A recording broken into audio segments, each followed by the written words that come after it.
album, les forces de sécurité, les gardes du corps sont assez présents. C'est l'époque, sans doute. Vous serez sûrement intéressé par le témoignage de Bernard Meunier et de Michel Bernard, tous les deux des anciens du GIGN, le groupe d'intervention de la gendarmerie nationale. La parole des membres du GIGN est très rare. Vous avez tous les deux participé à la libération de la grotte d'Ouvéa en 86 en Nouvelle-Calédonie. On se souvient, ça s'était terminé de manière assez sanglante. L'un d'entre vous a d'ailleurs aussi négocié au moment de la prise d'otage de l'Airbus en 94 qui avait été pris en otage par le GIA, l'Airbus Paris-Alger. Alors vous nous raconterez un peu comment on travaille au GIGN. C'est vrai que c'est un corps qui intrigue et qui fascine. On va d'ailleurs commencer avec une question. C'est un corps costaud, hein. Déjà, moi, je suis pas épaisse, mais alors là, à côté, je suis ridicule. Qui a Michel Bernard à côté d'elle. Alors, on va commencer avec une question qui intéresse beaucoup de gens qui vont prendre l'avion, notamment avant les vacances. C'est la sécurité dans les avions. Charles de Courson, vous êtes député de l'IDF. Et alors, vous venez de réaliser une expérience explosive, c'est le cas de le dire, parce que vous avez testé la sécurité dans les aéroports français. À 12 reprises, des comparses ont embarqué dans des avions avec des armes cachées dans leurs bagages, avec des explosifs qu'ils ont essayé de faire passer dans les soutes. Et alors le résultat est absolument incroyable, un peu inquiétant d'ailleurs. Combien de fois, sur les 12 tentatives, ont-ils réussi à faire passer ces armes ou ces explosifs? Toutes sauf une. Donc 11 fois sur 12. Pourtant, à chaque fois, on passe des portiques, des tas de trucs, on se dit on est en sécurité. Alors, déjà, c'est pas vous le député qui avez fait ça? Vous êtes passé par quelqu'un? Oui, j'ai mandaté, dans le cadre de ma mission de contrôle sur le budget du transport aérien, j'ai mandaté un spécialiste et nous avons défini ensemble les modalités de ces tests. Seuls les deux ministres concernés, c'est-à-dire le secrétaire d'État au transport et le ministre des Transports, ont été avertis, le directeur général de l'aviation civile. Je ne leur ai donné ni la date, ni les vols, bien entendu. Vous aviez besoin de leur autorisation? Non, mais par politesse et par courtoisie à leur endroit, et j'ai également signé une lettre pour couvrir la personne qui a fait ces, en fait, 14 opérations. Alors, quel gendarme vous avez essayé de faire passer? Eh bien, nous avons testé, si vous voulez, deux armes de poing, deux revolvers, un Magnum 357, c'est ça? Revolver. Voilà, revolver, et un Beretta. Un pistolet. Pistolet Beretta. Nous avons testé une arme qui est assez classique, qui sont les armes des commandos, qui sont les grands poignards, mais en fibre de carbone, et non pas en métal. C'est pas la peine, parce qu'avec un cutter, ça marche déjà, il n'y a pas besoin d'un poignard. Alors, on a testé aussi des explosifs, mais comme on est des gens prudents, nous avons pris des explosifs dont on a retiré le nitrate. Vous demanderez aux représentants ou l'ex-membre du GIGN les caractéristiques techniques. Et puis, nous avons aussi testé, notamment dans les bagages de soute, des bouteilles remplies d'essence dans un cas. Et puis, nous avons aussi fait des tests avec des objets type cutter, c'est-à-dire qui sont susceptibles éventuellement d'être utilisés. Vous ne faites pas d'amalgame, déjà, entre la soute et la cabine? Parce qu'on n'a pas les mêmes contrôles pour les bagages qui passent en soute et les bagages qui passent en cabine. Enfin là, ils sont passés partout. Les explosifs... Non, parce que c'est facile, c'est assez facile. Non. Les explosifs ont été mis dans les bagages de soute, les revolvers, c'est-à-dire Magnum, Beretta, ont été mis dans les bagages à main, ainsi que les explosifs qui ont été mis dans les bagages de soute. Oui, mais alors explosif, moi, par exemple, la configuration, c'est important ça. La configuration de l'explosif, c'est qu'avec un dispositif de mise de feu, avec un système électrique, une batterie, parce que si vous mettez des explosifs en tant que tels, c'est une masse, et vous pouvez mettre 2 tablettes de savon, c'est la même chose, alors, et ça passera de la même façon. Nous avons testé 2 explosifs, un explosif dit à seringue, d'après ce qu'on m'a expliqué, c'est-à-dire qui explose en vol à partir du moment où la pression atmosphérique atteint un certain niveau. Oui. Voilà, et un deuxième type d'explosif. De toute façon, la personne avec qui j'ai fait cela est l'un des grands spécialistes, puisque c'est sa spécialité en la matière. Donc ça a été fait tout à fait sérieusement.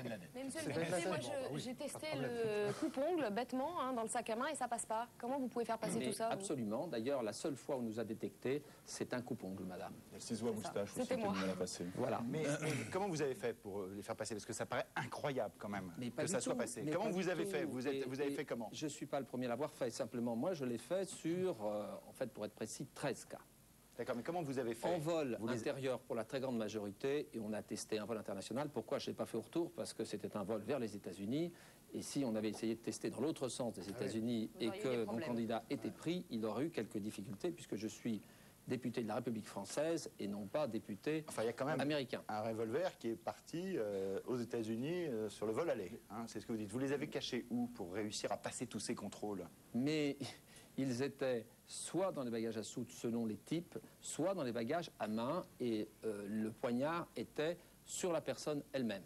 Le poignard en fibre de carbone, qui n'est pas détectable par les engins qui existaient à l'époque. Alors, on a contacté évidemment l'aéroport de Paris, la Direction générale de l'aviation civile. Ils n'ont pas souhaité répondre. Ils semblent assez embarrassés quand même par les résultats de votre rapport. Michel Bernard, vous avez participé pour le GIGN à la résolution de l'affaire de l'Airbus d'Alger Paris en 1994. Ça vous choque qu'un député mette en lumière les failles de sécurité? Non, bon, d'abord, je ne connais pas le dossier. Si vous voulez, je prends connaissance ce soir. Mais ce que je peux dire, c'est que on peut faire effectivement passer un certain nombre de choses. À mon avis, c'est très faisable. C'est surtout très inquiétant ce que vous dites. Oui, mais c'est très inquiétant parce qu'il y a des modes de fonctionnement qui sont connus. Vous avez des contrôles. Si vous les soutenez, c'est-à-dire que si vous allez faire des analyses sur les bagages, vous allez mettre un temps fou. Et les compagnies, ceux qui assurent, ce sont des prestataires de sécurité, généralement, qui font les contrôles sur les aéroports. Eux, ils ont une contrainte de temps. Les compagnies aériennes savent très bien que les contraintes de temps, c'est pénalisant. Donc en fait, les contrôles ne servent pas à grand-chose. Si, ils servent, parce que là, vous l'avez fait dans un cadre quand même qui est assez relax. Mais imaginez quelqu'un qui passe avec une arme. D'abord, il y a une autre, vous l'avez fait avec, je dirais, certaines précautions. Vous avez averti la DGAC et tout ça. Mais si vous le faites, je dirais, en tant que terroriste, vous avez des stigmates. Vous portez sur vous une attitude qui va déceler, je dirais, chez le contrôleur. Le contrôleur va être là, il va voir que vous êtes quand même pas très à l'aise. Enfin, en même temps, vous dites qu'un terroriste qui veut attaquer un avion, une fois qu'il est arrivé à l'aéroport, c'est déjà perdu. Non, mais le message que j'ai voulu faire passer, c'est qu'on dépense cette année 420 millions d'euros sur la sûreté sur les plateformes, pas la sécurité dans les avions, sur les plateformes. 420 millions d'euros. Dans les aéroports, la sécurité, c'est 4 fois plus qu'il y a 3 ans. Français, c'est à peu et ça près représente 9 euros, je crois, en moyenne par passager. Ce sont les passagers Dans le coût du billet payent d'avion, 9 euros pour la sécurité. Il y a une taxe qui s'appelle la taxe d'aviation civile, qui alimente, si vous et voulez, vous dites que ça sert à rien, cela. Non, je n'ai pas dit cela. Bah, si, quand même. J'ai dit qu'il faut avertir nos concitoyens que la lutte contre le terrorisme, ça prend du temps. Il faut du temps, que la meilleure méthode, c'est la lutte amont, c'est-à-dire le renseignement, la recherche des réseaux et leur démantèlement en amont. Qu'une fois que des commandos terroristes sont arrivés sur des plateformes aéroportuaires, mais ils pourraient s'attaquer à bien d'autres choses, on y reviendra tout à l'heure, eh bien, à la limite, il est trop tard. Vous en arrêterez quelques-uns, mais vous n'arriverez jamais à avoir des systèmes étanches. Et donc, la meilleure protection des démocraties contre les actes de terrorisme, c'est que ceux qui veulent faire ces actes terroristes sachent que, quelle que soit la violence de ces attaques, jamais les démocraties ne céderont. D'accord, ça c'est le discours de base, mais enfin en même temps, comme vous dites, en amont, comment est-ce qu'on fait? On dit que d'ici à 2 ans, il y aura des passeports avec des puces électroniques, des systèmes de reconnaissance biométrique, c'est-à-dire on pourra, avec ses empreintes digitales ou l'iris de l'œil, reconnaître éventuellement notre identité. Et à ce moment-là, on pourra détecter si effectivement quelqu'un est fiché. Mais oui, mais tout ça, ce sont des améliorations. Mais il ne faut pas faire croire à nos peuples, à tous les peuples démocrates, que ces systèmes sont étanches. Il faut leur dire la lutte contre le terrorisme doit être massivement faite en amont. Après, on peut faire un certain nombre de protections, mais ces systèmes sont loin d'être fiables à 100%. Donc on peut les améliorer, c'est ce que je préconisais d'ailleurs dans mon rapport.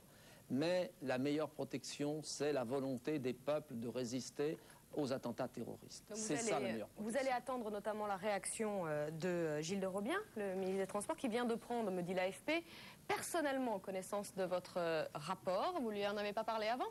Non seulement je lui en ai parlé, mais il en a eu un exemplaire qui lui a été remis le 17 septembre 2003, qui lui a été apporté par... Ah oui, quand même, il est donc lent à lire alors. Attendez. Il a beaucoup de rapports. Comme tous les ministres, vous savez, ils sont assez débordés. Donc ce sont ses collègues. La DGAC a un exemplaire. Il m'en a d'ailleurs parlé tout à l'heure en sortant des questions au gouvernement. Il me dit qu'effectivement, il appelait la DGAC. Et la DGAC a cela. Et donc Gilles de Robien, qui est un homme équilibré et de bon sens, va continuer à essayer de voir comment est-ce qu'on peut améliorer la situation. Mais vous avez des solutions, vous? Comment on peut améliorer la situation selon vous? Que la DGAC, c'est la Direction Générale de l'Aviation Civile qui a la responsabilité de cette sécurité. Mais enfin, c'est quand même déjà inquiétant de savoir qu'on a mis un an, enfin pas un an, si vous l'avez déposé le 17 septembre 2003, le rapport et à alerter la ceux France n'est pas seule en la matière. Elle applique des décisions qu'elle a d'ailleurs contribué à élaborer au niveau international.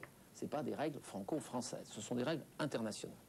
Et donc, vous ne pouvez faire évoluer le système que par une évolution et de convaincre les partenaires qu'il serait peut-être temps d'agir pour partie autrement. Pourquoi on en est arrivé là? Parce que quand vous avez eu l'attentat du 11 septembre, le gouvernement américain et les autres gouvernements ont dit qu'est-ce qu'on peut faire très vite pour redonner confiance aux personnes qui fréquentent les aéroports et qui prennent l'avion. Puisque je rappelle qu'aux États-Unis, on a eu des chutes de 30 à 40% de la fréquentation. Et donc, on a mis en place ces mesures pour sécuriser et sécuriser les voyageurs. Je dis simplement, ne racontons pas à nos concitoyens que ces mesures sont capables d'avoir un taux de fiabilité extrêmement élevé. D'ailleurs, ce testing que j'ai fait en France, il est fait aux États-Unis par des organismes indépendants avec les mêmes techniques que celles que j'ai utilisées. Et j'ai eu, dans les grandes plateformes américaines, les taux. Il faut savoir qu'aux États-Unis, les taux vont entre 50 et 90% selon les plateformes. Ce qui est mieux que ce que j'ai testé. Les taux de filtration, vous voulez dire? C'est-à-dire le taux de succès, c'est-à-dire que quand vous avez 10 commandos, vous avez des plateformes où on en arrête la moitié, mais l'autre moitié passe. 1 sur 13, c'est pas beaucoup. Voilà, bon. Donc on a des progrès à faire. Très bien. Et alors, les progrès, pas que dans les aéroports, parce que pour l'anecdote, votre complice est venu vous rendre compte de son expérience dans votre bureau à l'Assemblée nationale avec ses armes qu'il a amenées, et il paraît qu'il a passé le portique du Parlement sans aucun problème, il a réussi à mettre des armes aussi. En revanche, le rapport n'arrivait pas au bureau de Gilles de Robien qui dit qu'il avait du mal à se le procurer rapidement. C'est quand même bizarre. C'est plus facile de faire passer les armes que le des rapports. Bon, en tout cas, merci pour votre témoignage. Une question très rapidement parce que... Vous avez fait ça sur toutes les lignes? J'ai fait ça essentiellement sur des lignes intérieures, sauf une exception sur une ligne vers les États-Unis pour une raison juridique. C'est que je suis député de la République française. Et donc je ne peux pas aller tester le retour, c'est-à-dire tester qu'à New York, à Chicago, en retour... Quand j'entends toutes les lignes, vous savez que nous avons des destinations à risque et les mesures, je dirais, il y a des mesures complémentaires. Est-ce que vous avez testé ces lignes? J'ai testé 5 plateformes, c'est-à-dire Roissy, Orly, Nice, Bordeaux et Pau, de mémoire. Donc ça donne un échantillon des plateformes françaises. Oui, et ce que vous dites, c'est que sur les vols internationaux, il y a plus de sécurité. Vous n'en avez testé qu'un aux États-Unis, mais là aussi, les armes ont réussi à passer. Donc, merci en tout cas pour votre témoignage. Voilà, et vous y allez souvent. Merci. Je sais que si je vais à New York, c'est sûr, au moins, là, tu vois, c'est... Merci en tout cas, Charles de Courson, pour votre témoignage. Merci d'être venu sur ce plateau.